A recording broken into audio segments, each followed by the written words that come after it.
అధ్యాయం 2. మా అమ్మ మరణం విచిత్రమైన రక్షరేకు. మా అమ్మకున్న కోరికల్లో కల్లా పెద్దది మా అన్నయ్యకి పెళ్లి చేసేయాలన్నది. అనంతుడి పెళ్ళాం మొహం కంటపడినప్పుడు ఈ భూమి మీదే స్వర్గం చూస్తాను. తమ వంశం పరంపరాభివృద్ధిగా సాగాలని ప్రతి భారతీయ హృదయంలోనూ ఉన్నట్టుగానే ఆమెలో ఉన్న గాఢమైన ఆకాంక్షను ఈ విధంగా వ్యక్తం చేయడం తరచుగా వింటూ ఉండేవాణ్ణి. అనంతుడి పెళ్లికి నిశ్చయతాంబూలాలు పుచ్చుకునే నాటికి నేను 11 ఏళ్లవాణ్ణి. అమ్మ కలకత్తాలో ఉండి పెళ్లి ఏర్పాట్లన్నీ సంతోషంగా చేయిస్తోంది. నాన్నగారు నేను మట్టుకే ఉత్తర భారతదేశంలో ఉన్న బెరైలీలోని మా ఇంట్లో ఉండిపోయాం. లాహోరులో 2 సంవత్సరాలు పనిచేశాక నాన్నగారిని బెరైలీ బదిలీ చేశారు. అంతకు ముందు మా అక్కలిద్దరికీ, రమకి, ఉమకి పెళ్ళిళ్ళైనప్పుడే చూశాను వివాహ వైభవం. కాని అనంతుడు ఇంటికి పెద్ద కొడుకవడం వల్ల ఈ పెళ్లికి తలపెట్టిన ఏర్పాట్లు భారీ ఎత్తున సాగుతున్నాయి. రోజూ ఎక్కడెక్కడ్నుంచో వచ్చే చుట్టాలనేక మందికి అమ్మ కలకత్తాలో స్వాగతమిస్తోంది.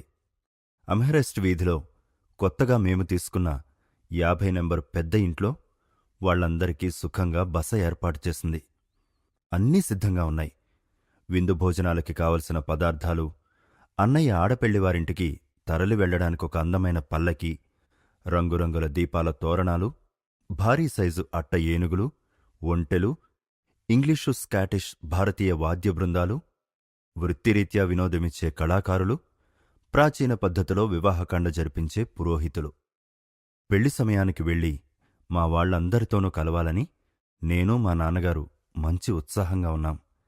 కాని ఆ వివాహ మహోత్సవం నాటికి కొన్నాళ్ల ముందు అమంగళ సూచకమైన దర్శనం ఒకటి నాకు కలిగింది. బెరైలీలో ఒకనాటి అర్ధరాత్రి మా బంగళా వసారాలో నేను మా నాన్నగారి పక్కన పడుకుని ఉండగా మా మంచానికున్న దోమతెర చిత్రంగా అల్లల్లాడుతూ రెపరెపమనేసరికి నాకు మెలకు వచ్చింది. పలచని ఆ తెరలు పక్కకి ఒత్తిగిలాయి. ప్రియమైన అమ్మ రూపాన్ని చూశాను. మీ నాన్నగారిని లేపు. ఆవిడ స్వరం గుసగుసమన్నట్టుంది. మీరు నన్ను చూడాలంటే తెల్లారగట్ల 4 గంటలకి మొట్టమొదటి బండెక్కి కలకత్తా వచ్చేయండి. ఛాయామాత్రంగా ఉన్న ఆ రూపం మాయమైంది. నాన్నా, నాన్నా, అమ్మ చచ్చిపోతోంది. నా గొంతులోంచి వెలువడ్డ భయార్త స్వరం నాన్నగారిని వెంటనే లేపేసింది. వెక్కి వెక్కి ఏడుస్తూ ఆ దుర్వార్త ఆయనకి చెప్పాను. అదంతా నీ భ్రమ, దాన్నేం పట్టించుకోకు అన్నారు నాన్నగారు. కొత్త పరిస్థితి ఏది ఎదురైనా తిరస్కరించే సహజ ధోరణిలో మీ అమ్మ ఆరోగ్యం దివ్యంగా ఉంది. చెడువార్త ఏమైనా వస్తే రేపు బయలుదేరి వెళ్దాంలే. ఇప్పుడు బయలుదేరకపోతే తరువాత మిమ్మల్ని మీరు క్షమించుకోలేరు. నాలో ఉన్న బాధ ఇంకా కటువుగా పలికించింది. నేను మిమ్మల్నెన్నడూ క్షమించను. విషాదపూర్ణమైన ఉదయం స్పష్టమైన కబురు తెచ్చింది. అమ్మకి జబ్బు చేసి ప్రమాదస్థితిలో ఉంది.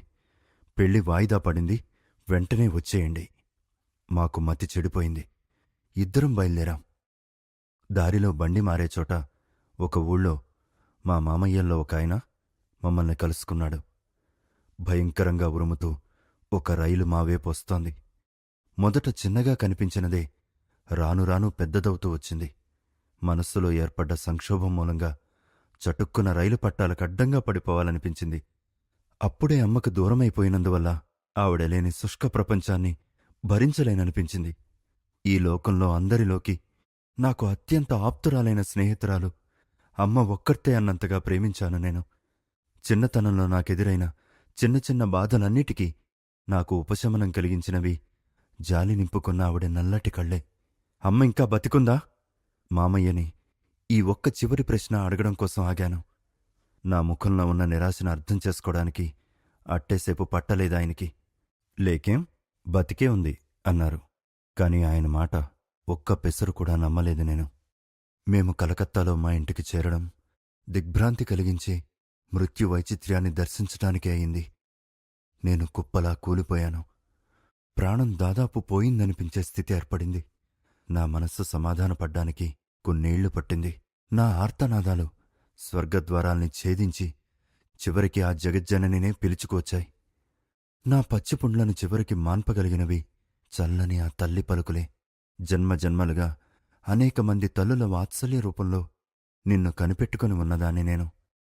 నువ్వు వెతుకుతున్న ఆ నల్లని కళ్ళను, మాయమైపోయిన ఆ అందమైన కళ్ళను రెండింటినీ నా చూపులో చూడు. ఎంతో ప్రేమాస్పదురాలైన అమ్మకు దహనకాండ ముగిసింది.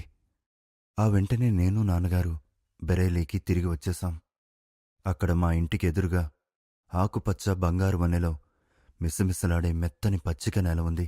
దానికి నీడనిచ్చేది పెద్ద సేవాలి వృక్షం. నేను ప్రతిరోజూ పొద్దున విచారగ్రస్తుడనై ఆ చెట్టు దగ్గరికి సంస్మరణాత్మక తీర్థయాత్ర సాగిస్తూ ఉండేవాణ్ణి. కవితావేశం కలిగిన క్షణాల్లో నాకు అనిపిస్తూ ఉండేది, తెల్లటి ఆ సేవాలి పుష్పాలు పచ్చని గడ్డితో నిండిన పూజావేదిక మీద మనఃపూర్వకమైన భక్తిభావంతో ఆత్మార్పణ చేసుకుంటున్నట్టుగా పరుచుకుంటున్నాయని. నా కన్నీటి బిందువులు మంచు కణాలతో కలిసిపోతూ ఉండగా ఉషస్సులోంచి బయల్వెడలుతున్న మరో లోకపు చిత్రమైన కాంతిని తరచూ గమనిస్తూ ఉండేవాణ్ణి. భగవంతుని కోసం తీవ్రమైన ఆకాంక్ష కలిగినందువల్ల ఏర్పడిన గాఢమైన వేదన నన్ను బాధిస్తూ ఉండేది. హిమాలయాలు నన్ను బలంగా దగ్గరికి లాక్కుంటున్నట్టనిపించేది. ఒకసారి మా చుట్టం ఒక ఆయన పవిత్రమైన ఆ కొండ ప్రాంతాల్లో యాత్ర ముగించుకుని బెరేలీలో మమ్మల్ని చూడ్డానికొచ్చాడు. ఉన్నత పర్వత శ్రేణుల్లో నివసించే యోగుల్ని గురించి, స్వాముల్ని గురించి ఆయన చెప్పిన కథలు ఎంతో ఆసక్తిగా విన్నాను. హిమాలయాలకి పారిపోదాం. ఒక రోజున బెరేలీలో మా ఇంటి యజమాని చిన్న కొడుకు ద్వారకాప్రసాద్తో అన్నాను నేను. కాని నా మాటలకు అతనికి నా మీద సానుభూతి లేకపోయింది. నాన్నగారిని చూడ్డానికి అంతక్రితమే అక్కడికొచ్చిన అన్నయ్యకి నా సంగతి చెప్పేశాడు. అయితే అనంతు అన్నయ్య ఏదో కుర్రనాగన్న వేసుకున్న అసాధ్యమైన పథకమని తేలికగా తీసుకోకుండా నన్ను అదే పనిగా వెక్కిరించడం మొదలుపెట్టాడు.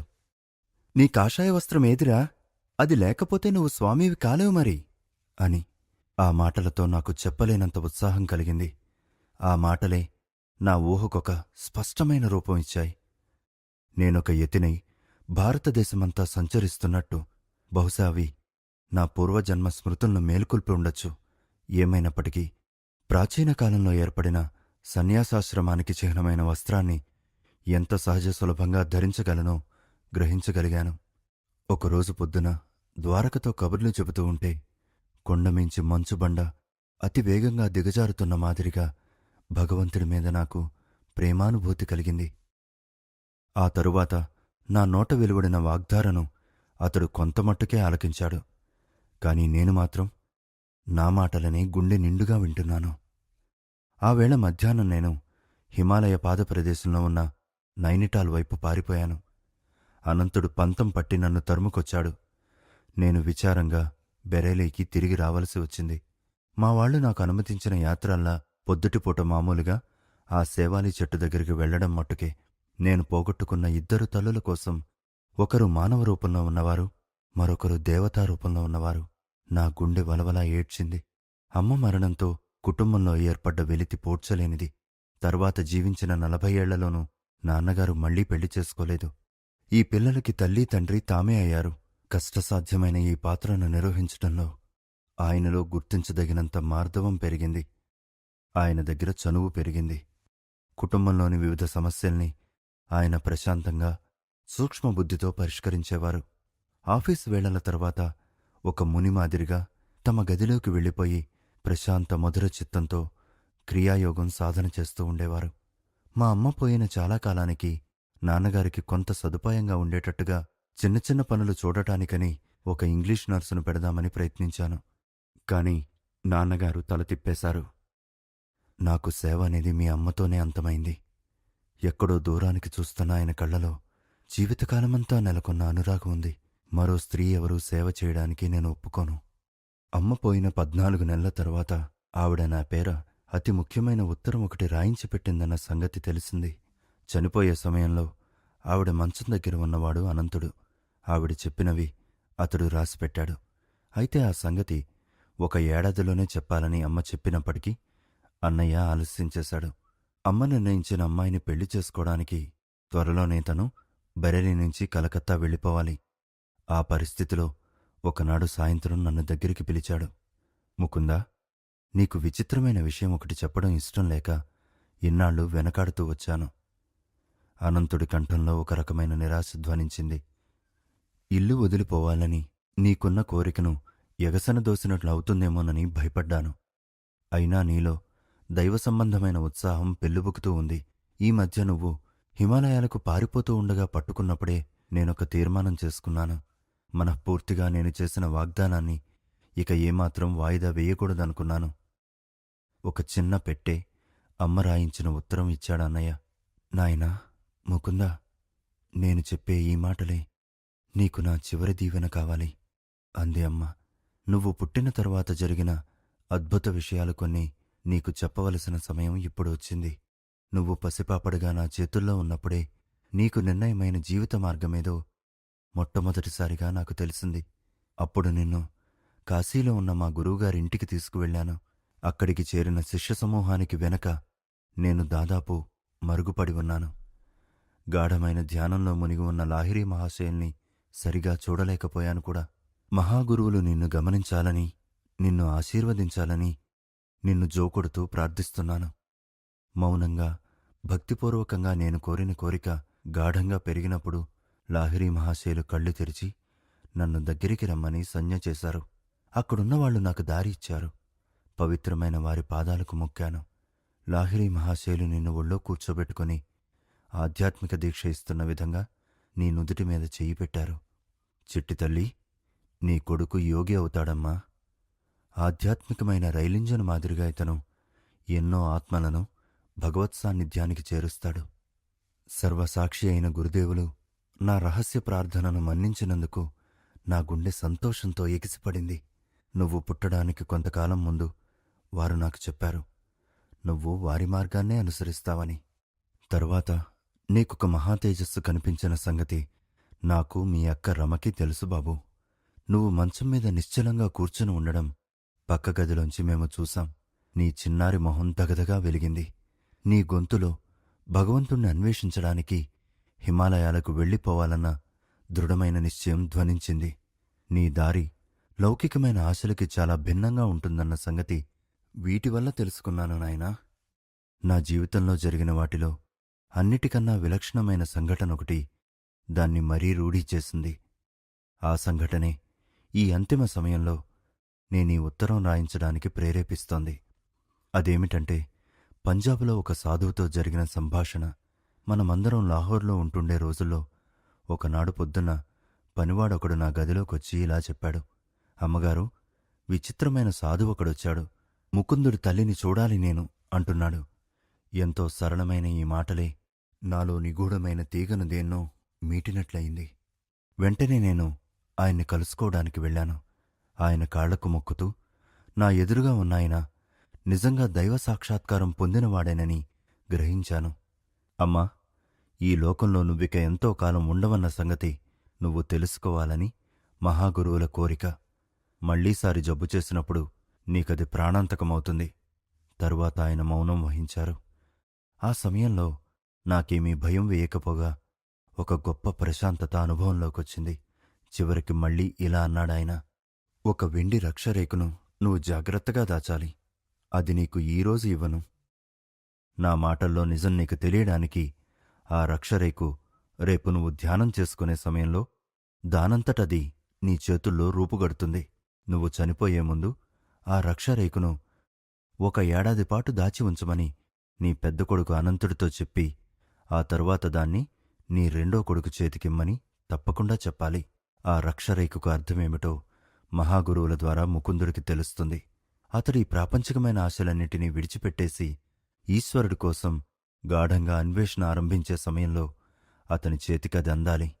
కొన్నేళ్లపాటు అతడు దాన్ని అట్టే పెట్టుకున్నాక దాని ప్రయోజనం నెరవేరినప్పుడు అది మాయమైపోతుంది. అతడు దాన్ని ఎంతో రహస్యమైన చోట దాచిపెట్టినప్పటికీ అది ఎక్కడ్నుంచొచ్చిందో అక్కడికి పోయి తీరవలసిందే. ఆయనకు నేను భిక్ష వేయబోయాను. ఎంతో గౌరవ ప్రపత్తులతో ఆయనకు ప్రణామం చేశాను. కాని ఆయన భిక్ష తీసుకోకుండానే దీవించి వెళ్ళిపోయాడు. మర్నాటి సాయంత్రం నేను చేతులు జోడించి ధ్యానం చేస్తూ ఉండగా ఆ సాధువు చెప్పినట్టే నా అరచేతులు రెంటికీ మధ్య రక్షరేఖ వెలిసింది. 2 ఏళ్లకు పైగా నేను దాన్ని బహుజాగ్రత్తగా దాచాను. ఇప్పుడది అనంతుడి దగ్గర ఉంది. నా గురుదేవులు నన్ను పరమాత్ముడి చేతుల్లో పెట్టబోతున్నారు. కనుక నాకోసం నువ్వు బాధపడకు నాయనా. వెళ్ళొస్తాను. జగన్మాత నిన్ను కాపాడుతుంది. ఆ రక్షరేకు నా ఆధీనంలోకి రావడంతోనే ఒకానొక తేజపుంజం నా మీదికి ప్రసరించింది. అణిగి ఉన్న జ్ఞాపకాలెన్నో నాలో మేల్కొన్నాయి. ఆ రక్షరేకు గుండ్రంగా ప్రాచీన కాలం నాటిదిగా చిత్రంగా ఉంది. దాని నిండా సంస్కృత లిపిలో ఏవో అక్షరాలున్నాయి. తాము అదృశ్యంగా ఉండి నన్ను ముందుకు నడిపిస్తూ ఉన్న నా పూర్వజన్మల గురువుల దగ్గర్నుంచి అది వచ్చిందని గ్రహించాను. వాస్తవానికి దానికి మరొక ప్రాముఖ్యం కూడా ఉంది. కాని రక్షరేకు మహిమను పూర్తిగా ఎవరూ బయటపెట్టకూడదనుకుంటాను. అయితే చివరికి ఈ రక్షరేకు నా జీవితంలో ఎంతటి బాధాకరమైన పరిస్థితుల్లో అదృశ్యమైపోయిందో, అది ఆ విధంగా పోవడం నాకొక గురువు దొరికే విషయాన్ని ఎలా చాటి చెప్పిందో ఈ అధ్యాయంలో చెప్పనక్కరలేదు. కాని హిమాలయాలు చేరడానికి చేసిన ప్రయత్నాల్లో భంగపడ్డ కుర్రవాడు తన రక్షరేకు రెక్కల మీద ప్రతిరోజూ దూరదూరాలకు ప్రయాణిస్తూ ఉండేవాడు.